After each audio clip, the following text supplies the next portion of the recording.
us. There are over 40 political prisoners. They're in prisons, incarcerated across the UK, some being kept on remand, others being sentenced for long periods of time for being what? People of good conscience. Now, one group that has been doing incredible work around this is Defend Our Juries, as well as teaching so many of us how to transform the courtroom into a political space of action, as well as giving us those tools. They've also now launched the Free Political Prisoner campaign, which has been shutting down London and bringing people from across all of our different movements, all of our different liberation movements, bringing them together so that we can fight as one. And so I'm going to bring up a speaker now, a spokesperson from Defend Our Juries, who we can all learn even more from. Thank you very much, Lex.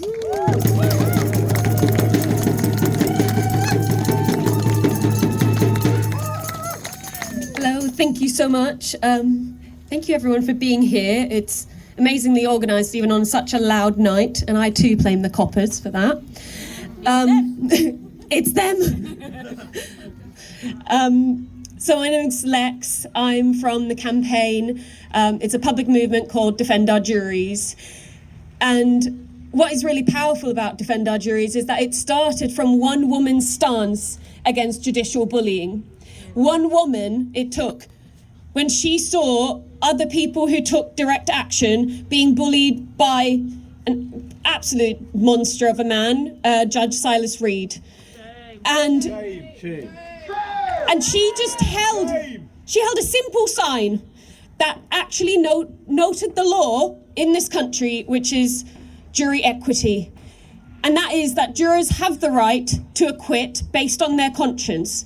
So if the jurors feel that whatever this person is accused with is just not morally right, if the sentence is going to be not morally right, they have the right to acquit. They have the right to find them not guilty.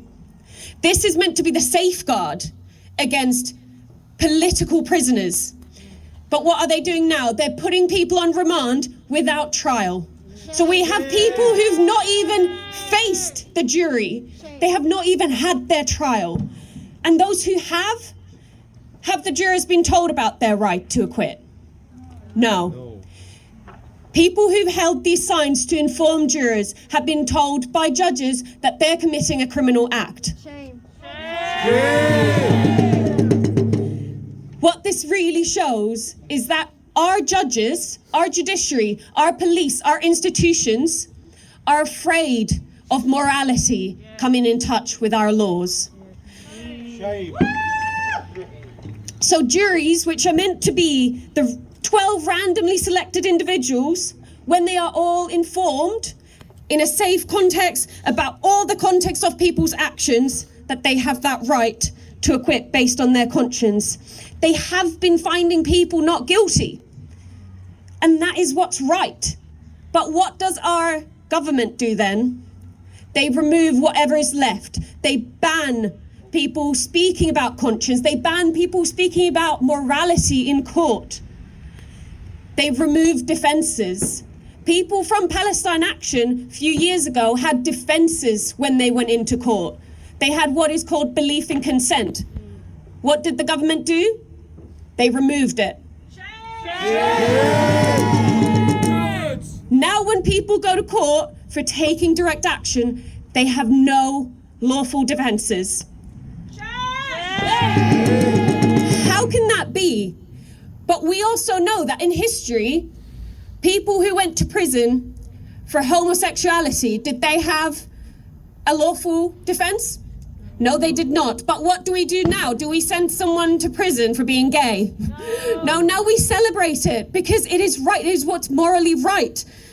And we should be celebrating every single person in this prison and in the other prisons who've taken conscious action against, whether it's genocide, whether it's ecocide, whether it's the abuse of our land and abuse of people.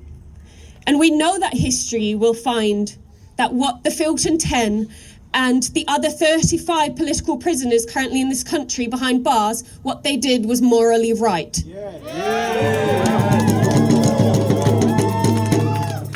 we should not be waiting for history to tell us that. What we have here is a broken legal system. But really what I'm asking, when was it working? The system was built to protect the landowner, not those humans or non-human animals who lived on that land. The imprisonment of the Filton 10 and the 35 peaceful direct action takers shows exactly what this legal system, the police and the courts are doing. They have been bought by the corporate interest, and we demand this to change. So we'll keep our eyes on the legal system, we'll keep our eyes on the police, and we will end up taking this system down and then prosecuting the real criminals.